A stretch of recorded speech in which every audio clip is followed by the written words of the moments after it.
শীত তো শুরু হয়েই গেল, আর আমার টাইটেল থাম্বনেল দেখে আশা করি বুঝতেই পারছেন কি বানাতে চলেছি। তো গোটা রাত ধরে আমি চালটা ভিজিয়ে রেখেছিলাম, গোবিন্দভোগ চাল। দেখুন পুরো চালটা ভিজে গেছে, ওটা আমি একটা মিক্সিতে বাটিতে নিয়ে নিয়েছি। ওটা আমি আগে পেস্ট করে নিই, পেস্টটা পুরো হবে মিহি পেস্ট। তো মিহি পেস্ট করে নিয়েছি, এই যে পুরো একেবারে দেখতেই পাচ্ছেন যে কোনো চালের কোনো গুটি নেই, বা দানা দানা চালটা নয় কিন্তু, আধ ভাঙা নয়, ফুল ভাঙা চাল, একেবারে ফুল পেস্ট করে নিয়েছি। আমার চাল পেস্ট হয়ে গেছে, খুবই কম চাল নিয়েছি, প্রায় 200 গ্রামের মতো চাল নিয়েছি, 200 থেকে 250, কোয়ান্টিটিটা মাপা ছিল না যদিও। এই যে চালটা হয়ে গেছে, তারপরেই ভিজিয়ে নিচ্ছি সুজিটা। এটাও খানিকক্ষণের জন্য ভিজতে দিতে হবে, তাই এটাকে পুরো ভিজে যেতে হবে। বেশ খানিকক্ষণ আমি ভিজিয়ে নিয়েছিলাম, প্রায় ঘন্টাখানেক আমি এটাকে ভিজতে সময় দিয়েছিলাম। এইদিকে এটা ভেজা হয়ে গেছে। তো এদিকে মানে সুজিটা প্রায় পুরো ভিজেই গেছে, ঘন্টাখানেক সময়ও পেয়ে গেছে। তার মধ্যে এই যে চাল বাটাটা আমি একটা পেস্টটা আর কি সুন্দর করে আগে বানিয়ে নিই। এই গোলাটা যতক্ষণ না ঠিকঠাক বানানো হবে, পাটিসাপটা ঠিকঠাক উঠবে না। শুধু চাল দিয়েও করা যায়, শুধু সুজি ময়দা দিয়েও করা যায়। আমি কিন্তু আজকে সব কিছু মিশিয়ে করছি। এটা খেতেও খুব দুর্দান্ত, এত স্বাদ হয়, অপূর্ব স্বাদ। দিদির বাড়িতে খেয়েছিলাম, তাই আমিও একটু নিজের মতো করে তৈরি করছি। নাহলে শুধু আমি এই যে সুজি আর ময়দা দিয়েও তৈরি করি, বা শুধু চাল দিয়ে শুধু চাল দিয়েও সুন্দর ওঠে। এখন আর তো সেই ভয় নেই যে ওঠার, উঠবে না, আগেকার সেই ভয় থাকতো, এখন আর সেই ভয় কিন্তু নেই ননস্টিকের দেওয়ায়। তো এই যে নিয়ে নিলাম 1 বাটি ময়দা, আর ভেজানো 200 গ্রাম সুজি ছিল, আর ওইদিকে চালটাও প্রায় 250 গ্রাম ছিল। সবটা নিয়ে নিয়েছি, আর করব গুড়ের আজকে। তো একটু গুড়ের দেখতে ভালোই লাগে, আর নতুন গুড় ওঠাতে অন্য কিছু তো যেন মনেই পড়ে না। গুড় আছে যখন যতদিন, গুড়টা এখন সারা বছরই যদিও পাওয়া যায়, তবে এই সময়টা একটা স্বাদই আলাদা। তো দিয়ে দিয়েছি 2 বাটি গুড়। গুড়গুলোকে যেহেতু আমি সঙ্গে সঙ্গে ভিজিয়ে রাখিনি ওর সঙ্গে, তাই জন্য না গলে, তাই জন্য আমি ওটাকে গ্রেট করে দিয়েছি। সুন্দর করে গ্রেট করে তার মধ্যে অল্প অল্প করে লিকুইড দুধ মিশিয়ে দিলাম, দিয়ে এরম একটা গোলা বা পেস্ট তৈরি করে নিলাম। সঙ্গে দিলাম স্বাদ মতো নুন। নুনটা না দিলে মিষ্টির স্বাদটা যে মোটেই আসবে না, ব্যালেন্সটা ঠিকঠাক লাগবে না। তাই অল্প করে নুন দিয়ে এটাকে ভালো করে অল্প অল্প করে পাতলা করে নিতে হবে। এরপর একটু জল দিয়ে দিলাম, যে পাতলাটা আমার মানে ব্যাটারটা কিন্তু খুব মোটা হবে না, খুব পাতলাও হবে না, ঠিক এই টাইপের হবে। দেখুন এখনও লাম্পস রয়েছে, তো আমাকে এখনও এটাকে ভালো করে মেশাতে হবে। এই দানাগুলোকে যতক্ষণ না মিটবে ততক্ষণ কিন্তু ভালো হবে না, বা ভালো পাটিসাপটা উঠবে না।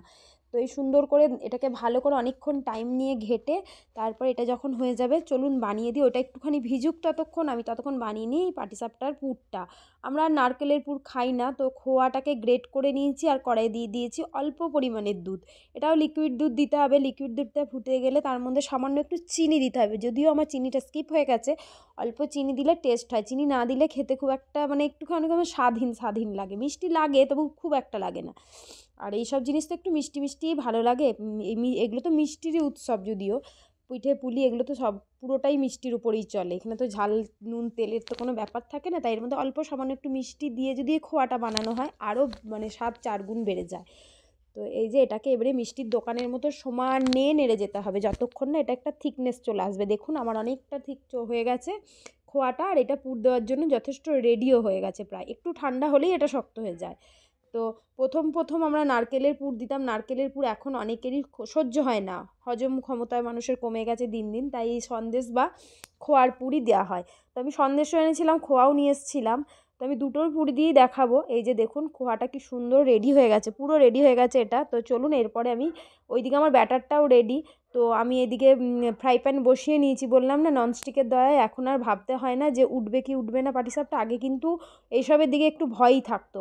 তো প্রথমে একটা সন্দেশের পুর দিয়ে দেখাই। এই যে প্রথমেই গোলাটা করে নিয়েছি, আর এক হাতে ক্যামেরা দেওয়াতে আর এক হাতে করাতে একটু নড়ে চড়ে যাচ্ছে যদিও। তো দেখুন সুন্দর করে, দেখুন একটুও লেগে যায়নি, কিচ্ছু হয়নি, সুন্দর করে উঠে যাচ্ছে, বেশ ভালো লাগছে। আর এইরকম উঠে গেলে মনটাও ভালো লাগে, আর যদি না ওঠে তখনই মনটা কান্না পেয়ে যায়। একটা এগুলো একটু ভয়ই লাগে এই ব্যাপারগুলো, যে ওঠার না ওঠার ব্যাপারটা। দেখুন সুন্দর উঠেও গেছে, আর আমি যতবার করেছি মোটামুটি উঠে যায়, ননস্টিকে কোনো আটকাটকি সিস্টেম করে না, তাই জন্য এই ভয়টা থাকে না। আবারও আরেকটা তৈরি করে আপনাদের দেখাচ্ছি কীভাবে তৈরি করাচ্ছি। আর কেউ কি লক্ষ্য করেছেন আমার অয়েল ব্রাশটা? কে কোন অয়েল ব্রাশ দিয়ে করেন জানি না, আমাদের অয়েল ব্রাশটা দেখাচ্ছি। আমার অয়েল ব্রাশ ছিল, কিন্তু জিনিসটা এত পলকা, দুবার দিতেই গলে যাচ্ছিলো, তাই জন্য ওটাকে ফেলে দিয়ে তৈরি করে নিয়েছি নিজে নিজেই অয়েল ব্রাশ। এটা আমার মায়ের জুগাড়ু, মানে এটা প্রত্যেকটা বাঙালি ঘরেই মোটামুটি এই জুগাড়ুগুলো করে, আমরাও সেটাই করেছি।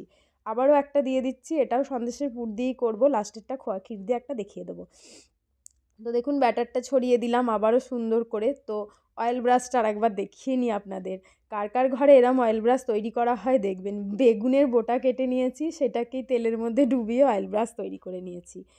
তো ওইটাকে দেওয়ার পর ওই পাটিসাপটাটা উঠিয়ে নেওয়া হয়েছিল, যদিও ব্রাশটা দেখাতে গিয়ে ওইটা স্কিপ হয়ে গেছে। আবারও একটা তৈরি করে নিচ্ছি। তো ভিডিওটা কেমন লাগছে জানাবেন। কারা কারা শীতকালে মানে পিঠে পুলি খাওয়া শুরু করে দিয়েছেন? আমাদের ঘরে তো শুরু হয়েই গেছে। কার কার বাড়িতে শুরু হয়েছে আমাকে একটা কমেন্টের মাধ্যমে জানাবেন। আর আমার ভিডিওটা কেমন লাগলো অবশ্যই লাইক কমেন্ট শেয়ার করে দেবেন ভালো লাগলে। আর যারা আমার নতুন বন্ধু তারা প্লিজ চ্যানেলটাকে সাবস্ক্রাইব করে পাশে থাকা বেল বাটনটা প্রেস করে দেবেন, যাতে নিত্য নতুন ভিডিও আসলে আপনাদের সঙ্গে শেয়ার হয়ে যায়। আর এই যে আবারও একটা নতুন করে তৈরি করে দিলাম। এইভাবেই আমার অনেক মানে অনেকগুলোই তৈরি হয়েছিল। মানে এগুলো একটু সময় সাপেক্ষ, তো মানে সময়টাও লাগে বেশি আর একটু ধৈর্য লাগে। ধৈর্য ছাড়া কিন্তু পিঠেপুলি, আমার মা সমানেই বলছে ধৈর্য ছাড়া পিঠেপুলি হবে না। তো ধৈর্য দিয়ে করলে ফল নিশ্চয়ই ভালো হয়, এটা তো সব ক্ষেত্রেই হয়। ধৈর্য থাকলে তার ফলটা ভালোই হয়। এই যে সুন্দর করে আবারও একটা করে নিলাম। তো কিছুটা মা করেছে, বেশিরভাগটাই মা করেছে, আমি ক্যামেরা করলে আমি এদিকে করতে পারছি না তখন। আর কিছুটা আমি করেছি। তো এই যে আরেকটা দেখিয়ে দিচ্ছি। তো এটাই শেষ দেখাচ্ছি। এই করতে করতে আমাদের সব কটাই পিঠেপুলি হয়ে গেছে, মানে পাটিসাপটা হয়ে গেছে। পাটিসাপটা কিছু করেছিলাম গুড় দিয়ে, কিছু করেছিলাম চিনি দিয়ে। চিনিরগুলো আর দেখানো হয়নি, আমি লাস্ট দেখিয়ে দেবো। কিন্তু গুড়েরটাই আপনাদের সঙ্গে শেয়ার করলাম। এখানে দিয়ে দিলাম এই যে খোয়া ক্ষীর। খোয়া ক্ষীরটা দিয়ে অপূর্ব টেস্ট লাগে, মানে খোয়া ক্ষীরটাও তো নরম নরম আর মানে স্বাদ তো বলাই মানে মানে কি বলবো, এখন নারকেলের বদলে এগুলোই যেন মানে বেস্ট অপশান। তো এই যে হয়ে গেল, প্রত্যেকটা টপ টপ করে উঠে যাচ্ছে, দেখতেও বেশ ভালো লাগছে আমার।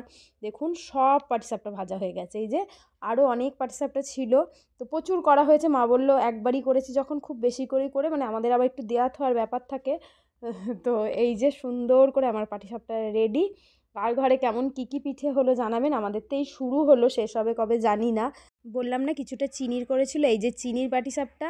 আজকের ভিডিওটা এখানেই শেষ করলাম। ভালো লাগলে লাইক কমেন্ট শেয়ার করে দেবেন। আজকের মতো এখানে টাটা বাই। ভালো থাকবেন, সুস্থ থাকবেন, সাবধানে থাকবেন।